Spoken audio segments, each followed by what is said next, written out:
Y que en estos minutos, Dios mío, tú puedas seguir ministrando a nuestro corazón. De atrás hacia adelante, de lado a lado, que no quede lugar, Señor, donde tu presencia no esté ministrando, donde tu Espíritu Santo no esté llegando. En cada uno de nuestros corazones tenemos el anhelo de que tú nos puedas ministrar aún más fuerte de lo que lo vienes haciendo. Señor, disfrutamos este culto, disfrutamos este momento que podemos estar en tu presencia, Dios mío, y te damos todo el honor y la gloria a tu nombre, porque sin ti nada somos, nada podemos hacer. Jesucristo, tú te mereces toda la gloria y toda la excelencia a tu nombre, mi Dios. Muchas gracias, Padre, por este momento. Gloria te damos a tu nombre. Saludo a la iglesia con la paz del Señor.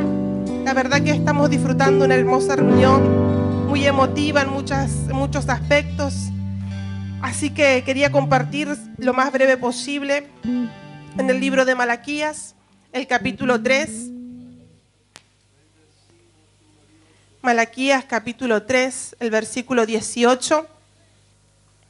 En este versículo habla del remanente, de lo que va quedando. Dios siempre tiene un remanente, amén. El versículo 18 dice así: entonces os volveréis y discerniréis la diferencia entre el justo y el malo, entre el que sirve a Dios y el que no le sirve. Vamos a discernirnos, vamos a dar cuenta entre el justo y el malo, entre el que sirve a Dios y el que no le sirve. Y también quería compartir con ustedes en el libro de Jeremías, el capítulo 29 desde el versículo 11. Yo voy a leer de la versión Dios habla hoy. Dice así, desde el versículo 11 del capítulo 29, dice: yo sé los planes que tengo para ustedes, planes para su bienestar y no para su mal, a fin de darles un futuro lleno de esperanza. Yo, el Señor, lo afirmo. Entonces me invocarán y vendrán a mí en oración, y yo los escucharé.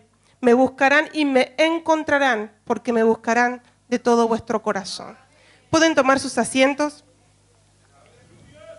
Lo primero que compartíamos estaba en Malaquías, donde habla del remanente, de lo que va quedando. Hoy en día estamos viviendo situaciones en las que nosotros miramos y parece que los que hacen mal le va mejor. Pareciese que a veces nos parece, o casi es una realidad, pero la Biblia dice que Dios va a marcar una diferencia entre el que sirve a Dios y el que no le sirve, entre la iglesia de Jesucristo y los demás. Y no es que nosotros seamos mejores que los demás, pero hay una realidad que estamos viviendo y que hay gente que está atentando contra nuestro Dios. Hay gente que, sabiendo muchas veces la verdad, está eligiendo lo que no corresponde.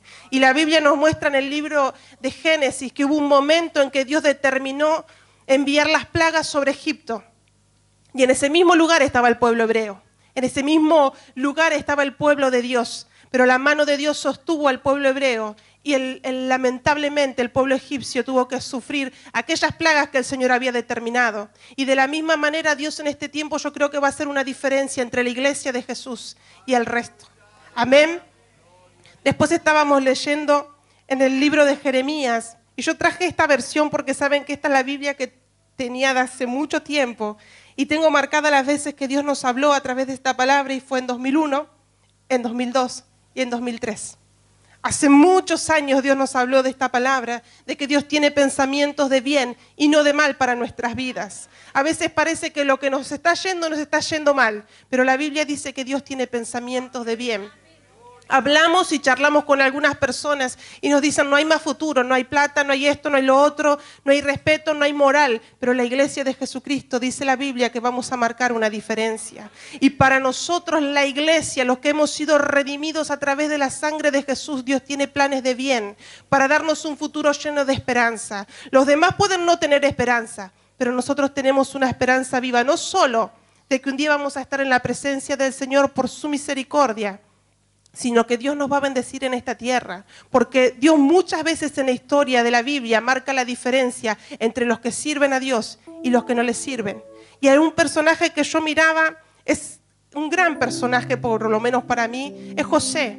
José marcó la diferencia en el medio de toda la situación que lo rodeaba. Él tuvo un sueño de grandeza y por ese sueño sus hermanos, su entorno lo rechazaron. El sueño que Dios había puesto en su corazón era muy grande y todo su entorno le decía: estás loco, no lo vas a alcanzar, no vas a poder. Y tal vez en un punto tenían razón, no iban era imposible que un nene de 17 años pudiese reinar sobre sus hermanos y aún sobre sus padres. Pero era el sueño que Dios había puesto en el corazón de José.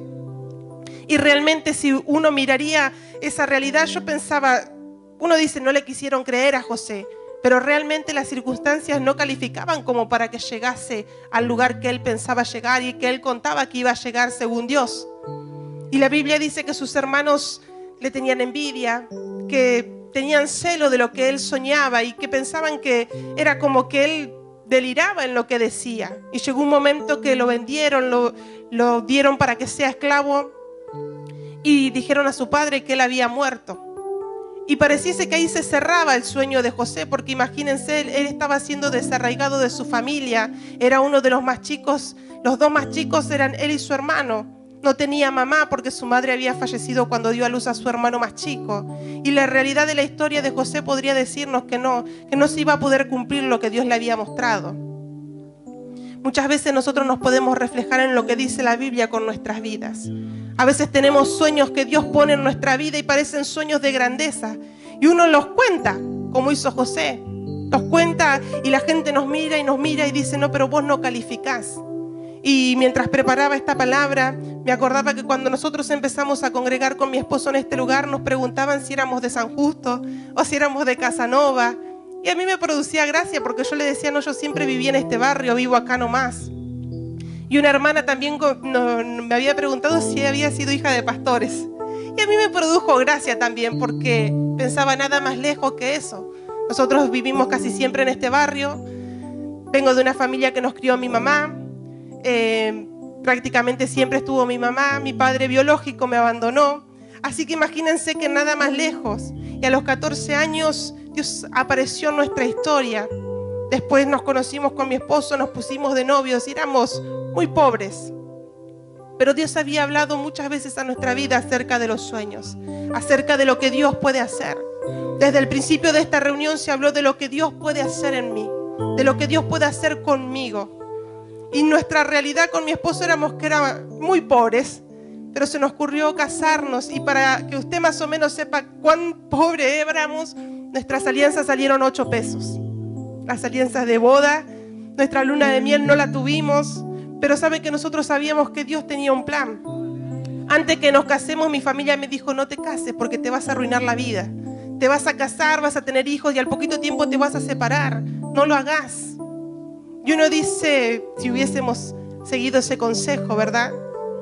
Pero Dios siguió hablando nuestras vidas y reuniones. Nosotros pensábamos, lo único que queríamos principalmente era servir a Dios con lo mejor que podíamos tener. No importaba cuánto teníamos en lo económico, porque cuando nos fuimos a vivir juntos, cuando nos casamos, nuestra casa era alquilada y nuestra puerta estaba toda rota, nos faltaban de todo.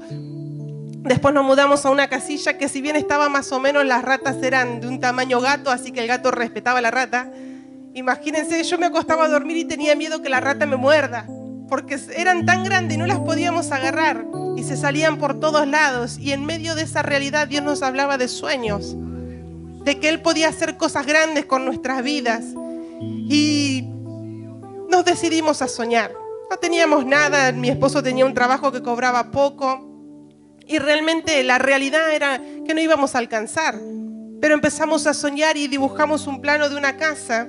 Entonces, como dijimos, estamos soñando, vamos a dibujarla, porque yo siempre quise tener una casa de 2 plantas.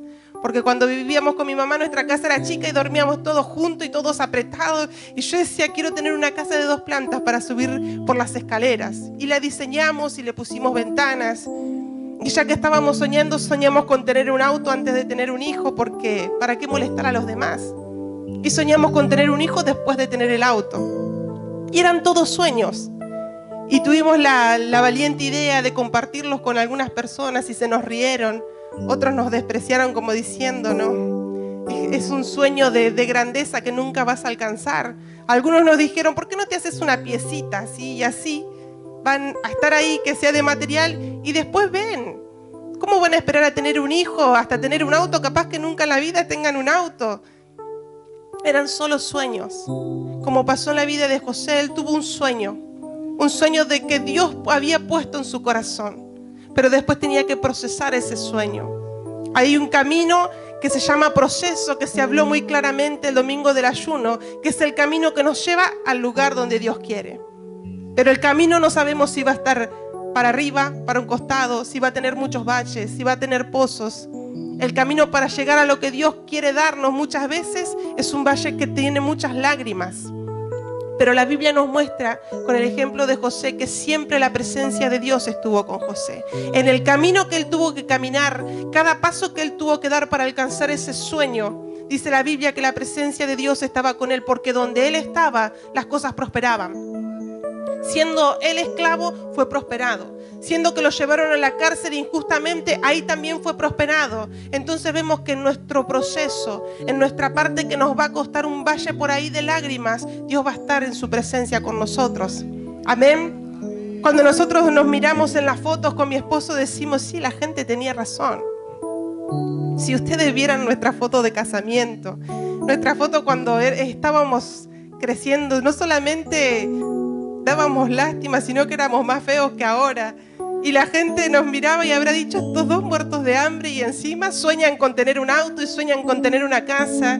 Y hay una señora que siempre nos recuerda que ella, mientras me escuchaba, salía y se reía de lo que nosotros decíamos, porque era algo irracional. Hay gente que por ahí nosotros nos conoce de acá, pero hay gente como mi cuñada, como mi hermano, me conoce de toda la vida. Él sabe de dónde Dios nos sacó, cómo estábamos, cómo éramos y en la situación que estábamos. Y Dios nos hablaba de sueños y nos hablaba de persistir en esos sueños, porque hasta ese momento no teníamos nada más que eso. Y empezaron a venir los procesos. Empezamos a transitar el camino y la economía no mejoraba y el sueño estaba, pero la economía seguía siendo la misma. Después mi salud se fue deteriorando. Increíblemente los médicos no podían hacer mucho por mí. Después nos dijeron que también era estéril, que soy estéril por lo menos para la medicina. Y fueron momentos difíciles que yo creo que José lo habrá atravesado una y otra vez. Pensando, cuando lo llevaron esclavo, José habrá dicho, pero Dios, vos me dijiste que yo iba a ser señor y soy esclavo. Cuando estaba más o menos estable la vida de José, lo llevan preso por una mentira. Y muchas veces en nuestras vidas nos pasa así. Queremos creer que Dios va a hacer algo, pero la realidad nos hace dar cuenta que no. Y muchas veces con mi esposo nos sentamos y dijimos, tal vez nosotros pensamos que Dios nos dijo, pero no nos había dicho.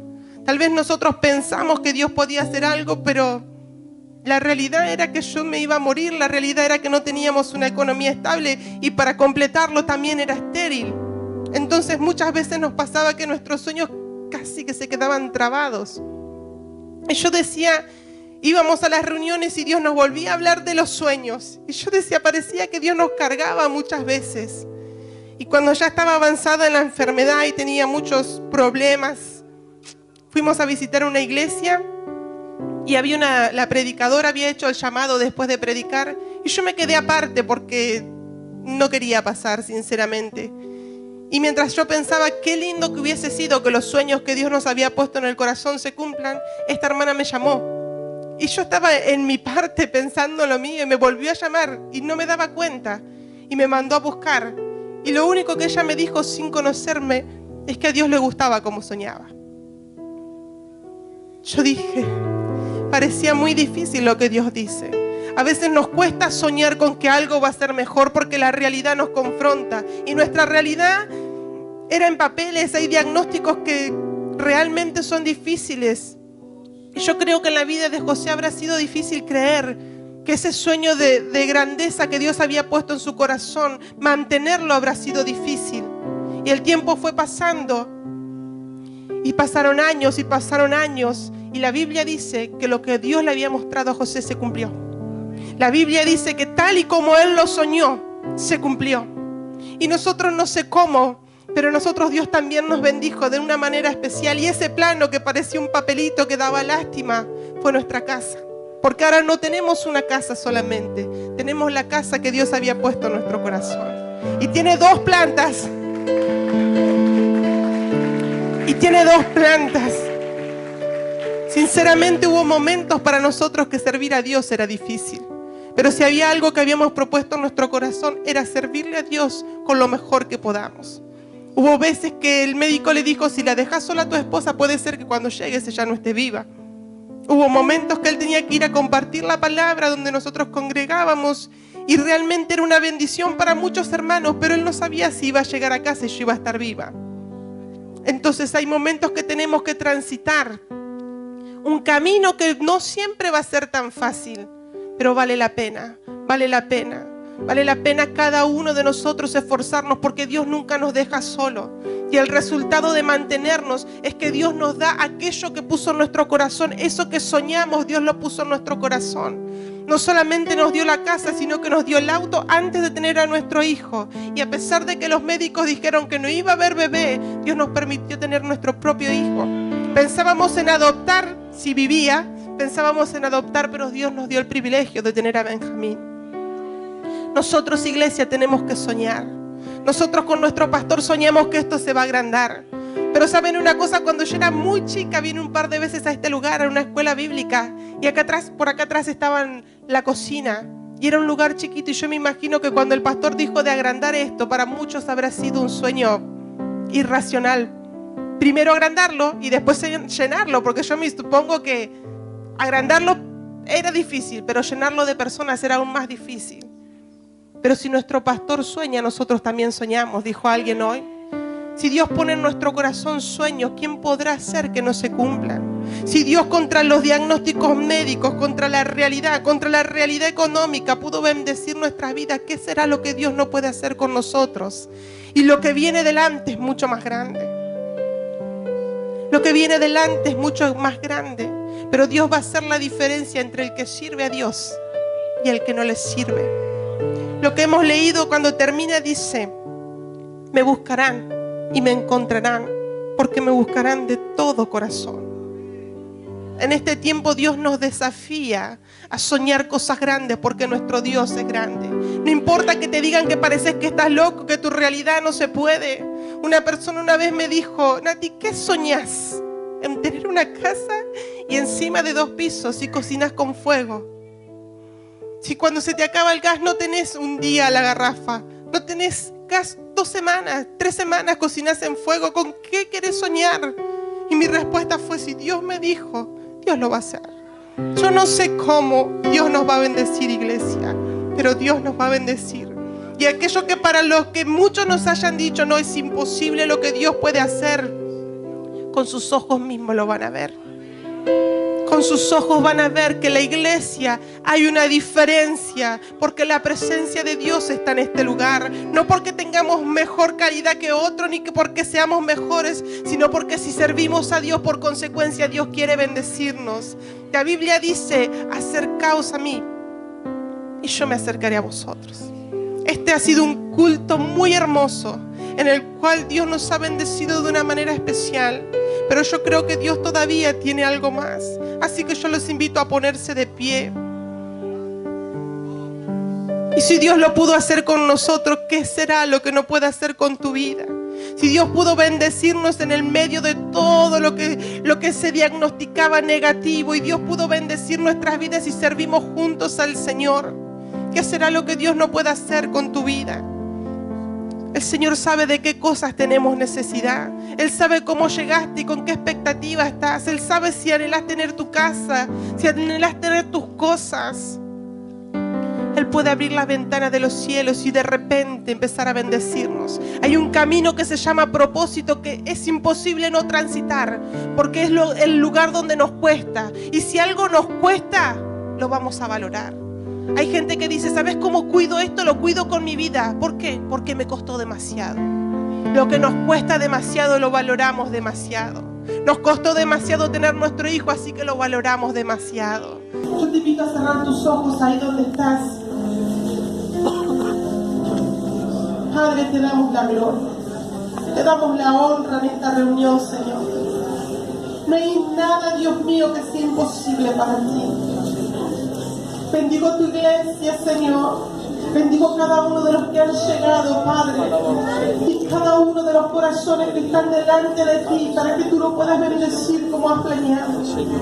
Señor, bendigo a aquellos que están pasando un momento que parece que no se termina, una situación que parece que no tiene salida. Dice tu palabra que nosotros, tus hijos, aún en la muerte tenemos victoria, porque el morir es ganancia, Señor. Señor, pero el vivir es vivir para ti, para tu gloria. Señor, bendigo tu iglesia en este tiempo, Dios mío, para que en medio de todo lo que esté pasando a nuestro alrededor, la iglesia siga en pie, la iglesia siga en pie y puedan ver que hay un Dios que siempre guarda un remanente para la gloria de su nombre. Señor, yo te bendigo y te doy gracias porque tú nos desafías. Tú desafías a tu iglesia a creerte. Tú desafías a creerte a ti, Dios mío, como escuchamos en los cultos anteriores. Tú quieres que creamos en que tenemos un Dios de toda la gloria y de todo el poder. Aquel que es el dueño del dinero y que puede abrir las ventanas de los cielos y enviarnos la bendición de donde menos esperamos. Tú eres nuestro proveedor, nuestra ayuda. Tú eres nuestro sanador, Señor. Tú eres aquel que no ha cambiado. Los tiempos pueden cambiar, las situaciones pueden cambiar, pero tú sigues siendo el mismo. Tú sigues siendo nuestro Dios con el anhelo ferviente de bendecir tu iglesia. Yo te invito que si quieres puedas acercarte al altar y decirle: Señor, yo sé que tienes pensamientos de bien y no de mal para mi vida. Señor, que podamos acercarnos a este altar, Dios mío, reconociendo quién eres, Dios amado, reconociendo que tú puedes quebrantar lo inquebrantable y que no hay tiniebla y que no hay oscuridad que pueda vencerte. Cuando tú determinas, ¿quién te podrá hacer cambiar, Señor? ¿Quién te podrá hacer cambiar? Ni aún nosotros mismos podemos hacerte cambiar, porque cuando queremos bajar los brazos, más fuerte eres que nosotros. Tu siervo en el momento más difícil dijo: más fuerte fuiste que yo. Cuando queremos bajar los brazos, tu presencia nos vuelve a levantar una y otra vez. Yo te ruego, Espíritu Santo, que conforme al amor tan grande que tú nos tienes, nos puedas ministrar. No hay nada imposible para ti. Señor, Pablo en un momento dijo: mi Dios pues suplirá todo lo que os falta. Mi Dios pues suplirá todo lo que te falta conforme a sus riquezas en gloria en Cristo Jesús nuestro Señor. Padre querido y amado Dios, bendice de una manera especial tu iglesia y que podamos oír testimonios gloriosos de que tu mano sigue sanando. Señor, tú en este lugar sanaste leucemia, sanaste cáncer. Dios mío, ¿qué cosa será lo que no puedes hacer con tu iglesia? Bendito Dios y Padre celestial. Señor, que tu gloria pueda descender, que tu gloria pueda descender, que tu gloria pueda descender en cada uno de los que está desesperado, en aquellos que se sienten tristes por no poder alcanzar lo que sueñan. Tu palabra me dijo, Dios mío, que sigas soñando cuando la realidad era totalmente difícil. Espíritu Santo, haz que tu iglesia siga soñando. Siga soñando con cosas grandes, porque tenemos un Dios grande y poderoso. ¿Qué será lo que tú no puedes hacer con tu iglesia si nos ponemos en tus manos? Oh, gloria a tu nombre.